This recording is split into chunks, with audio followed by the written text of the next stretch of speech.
Hey Benny, have you seen Bill? No mate, I haven't. He's meant to be here like 10 minutes ago or something. Don't know, you never know with Bill. Morning Fletch. How are things going? It's springtime. Bill, what on earth are you doing? Well mate, here we are, another episode of Talking Bull, but it's springtime. Time to get active, time to get dressed up, enjoy the weather, enjoy the things. And what are you doing? Didn't you get the memo? No? Well, better run off, go to my wardrobe and get yourself kitted up. I don't know, you young bloke. G'day Bill. Better? Oh, you haven't got a hat, so I better... Now we're looking good.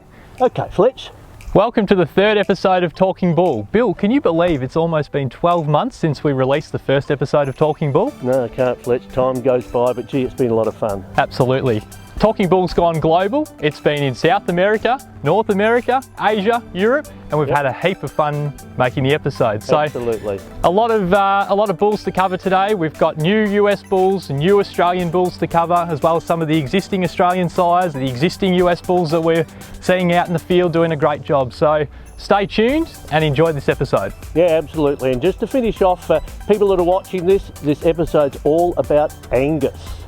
Welcome back to the third episode of Talking Bull. We thought we should probably get changed so we didn't look quite so ridiculous and that people can take us a little more seriously, Bill. Absolutely, Fletch. And never has a time been more serious. Absolutely. To be making decisions. Springtime, mating's to be done. Those in the Seedstock industry, the selections you're going to make today are the bulls that you're going to be selling in 2 to 3 years' time. And remember, those daughters that you're going to produce will be in the herd for the next 10 years.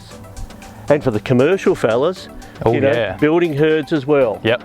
Never has the industry had such a wide range of bulls. Our ABS catalogue is like a smorgasbord of fabulous It's unbelievable, bulls. actually. Yeah. We've done the yards, 4 trips to America in the last 12 months, travelling around Australia. Yep. We've got the bulls there, we've got the pizzazz. Absolutely. So let's do get it. on with it.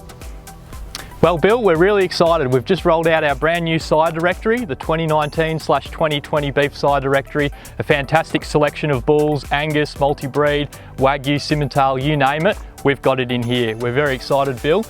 I reckon it's one of our best lineups that we've ever presented, so absolutely stoked to get rolling into spring. Now today, what are the sort of bulls that we're going to be talking about? Can we break this down for our viewers? Maternal bulls, carcassy bulls, what are we going to talk about? Yeah, Fletch, we're going to break them down into 3 categories: terminal, balance and maternal. And we'll just talk through the bulls from there. Okay, the first section we want to do is talk about terminal types. And looking at terminal, we'll have a look at pedigrees, we look at the EBVs to decide what we want to do there. But not only that, is that between Fletch and I and our ABS reps, we've been around and we've done the miles. We've inspected the bulls, a lot of times we've seen the mothers, we've seen them for docility, we've inspected them for structure and for style, that they look like they're going to be good bulls. And the first bull I think that does this so well is Inertia. Absolutely, Bill. Yeah. What do you reckon, Fletch? Oh, he's a fantastic bull, comes out of the Gardener program, fantastic set of EBVs. Let's talk about the EBVs to start with. Top 1% for all his indexes, a fantastic birth to growth spread. He'll add some IMF, some EMA to your herd and just ramp up that horsepower for your herd. Really like the bull's style. He's really easy fleshing, strong top line, great depth of rib, and geez, he's thick. I think he's going to be a leading seed stock bull for the next few years for Australia, for sure. Absolutely, Fletch. And a lot of people have said that he's the best looking bull out of the Gardener program for at least 25 years. And I'm not surprised. Now, Bill, the second bull that I want to discuss today is GB Fireball. You saw him recently over in the States. What are your thoughts on the bull? Because he's pretty impressive figures-wise and phenotype-wise. Absolutely, Fletch. And he certainly didn't disappoint us at all. He lived up to all the hype, and what's more is producing semen really well. And, we're on board and we've got a heap of semen coming out to Australia to help the herd. And look, the thing about him, Fletch, is the figures are expressed in EPDs, so just for people to understand, top 10% for birth weight, so that's excellent. Top 5% in there in terms of his yearling weight and growth, top 1% for marbling and for ribeye, all the indexes. In the new US claw shape figures, he's top 20%, so he really does it. The things that we like about him was he's a unique curve bender, massive carcass about him. He really did impress us with his well-shaped feet, with his really good docility, and had a great head carriage, which you don't always see in carcass bulls. Absolutely. He could really get his head up, he paraded really well. you know, length, muscle, depth, bone. If you're looking for a good looking carcass bull, exhibiting all of that, Fireball's the one to get into. Completely agree. Okay, the third bull on the menu for today is Land 4 New Ground N90, the $75,000 record selling price out of Tasmania. Great bull, Fletch. Absolutely, he sure is, Bill. He's a very, very interesting bull. I saw him down there last year when I was with Frank. We were looking at some Keystone progeny, and he said, come and check out this N90. He's a Discovery son. He's a really handy little calf. And there was N90. He just looked absolutely brilliant. I was really, really impressed with his feet, the way he carried his head, the way he tracked around as a yearling. The bull, Bill, has figures to burn, top 1% for all his indexes, really low birth weight, big growth. We're very, very satisfied with his EBVs overall, but the maternal pedigree is what makes this bull so special. Bill, yeah, the donors in the herd, unbelievable. Absolutely, Fletch, and it was great to go down there and have a look at the mother and the grandmother. And look, you've got bulls in there behind them. Emperor, Reality, Infinity, Reagan. It's just littered with ABS bulls, and you go back 10 generations and 9 of those 10 cows have been donors. The other cow in there that didn't get used in the program had 9 calves before she eventually got too old to be in the herd. So fabulous. Absolutely, and we saw him recently down at TLG and he was looking ridgy-dig. Again, really, really sound over his feet. Multiple people have inspected the bull and the feet are A-OK. The structure's fantastic. We're really, really impressed with this young bull. Yeah, absolutely, and there's a stock press too. Just been speaking to Frank down at Tassie, and they've carved out a big bunch of new grounds now. They've probably got about 60 in their 180 calves already in the group that they had, and the calving ease has been good, birth weights have been good. So we think he's probably going to be a bull that you can certainly look as a heifer option.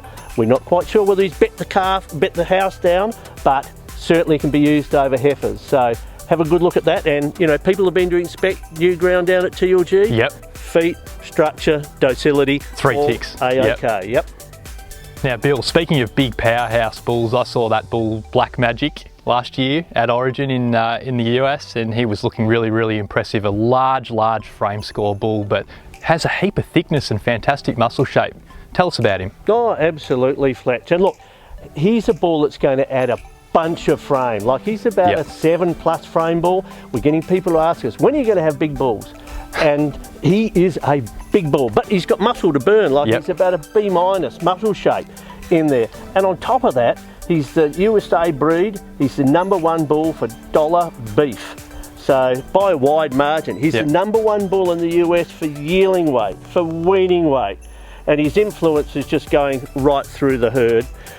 His influence is with his 12-year-old dam still there with a nursing ratio of 113. We've been to Biogo, we've seen the progeny.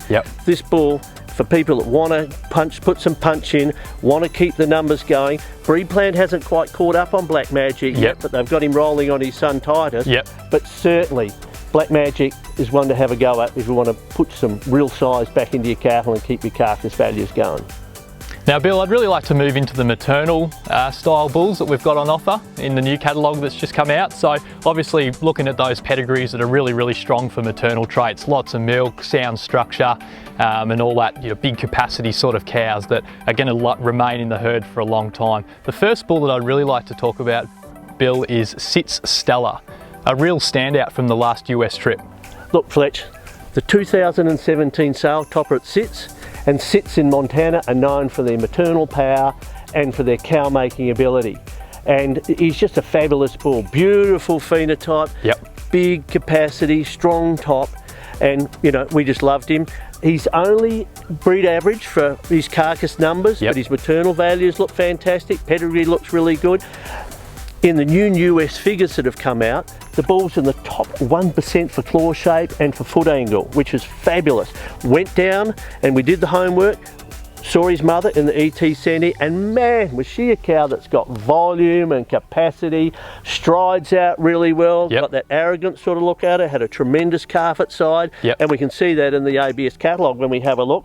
And then we went up to Sits themselves up in Harrison, and we went round and saw a lot of females there by Stella, and super impressive. So I think he's a bull that's got a slightly different twist to the pedigree, and I think he can nail it for people looking for that type of bull. And while we're still there, Fletch, we go to Raven Powerball. Oh yeah.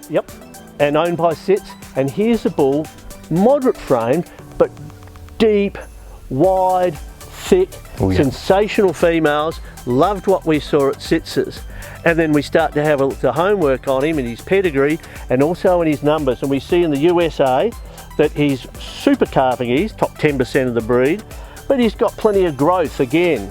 And on the ABS ratings, he's 4-star for carcass merit, 3-star for calving ease. But you know, those people that want to follow up with a style that they might have seen from Capitalist, he's got it. They're going to be deep, thick, maternal, really good fleshing cows. And in the maternal story as we go on, Fletch, I would just like to raise an Aussie bull that I really love, Marlon Brando. Oh yeah. You saw him yesterday. Yeah, I did, yeah. Marlon Brando, the movie star. He's a Clooney son out of Kingdom's Dam, which pretty much speaks for itself. The bull's got a really nice set of EBVs behind him, but the structure and the phenotype, the softness, the doability of this bull is just extraordinary. He was a pretty large bull now. He's be 6.5 frame score, might even mature out at a 7 frame score.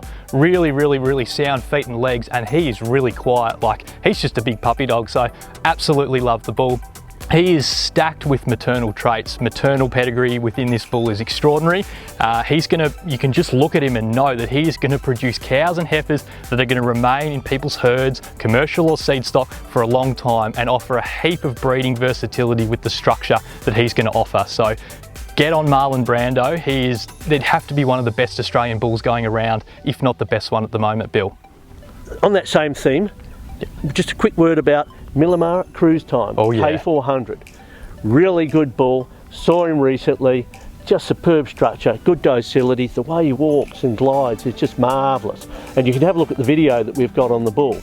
The next thing that we need to raise on him, what a maternal pedigree. You know, right time, out of a Crusader, and the capacity he's got. We know that he can breed the sons as well after last year's sale. But for those that just want a bull that's just going to be the cow maker, Cruise Time, K400.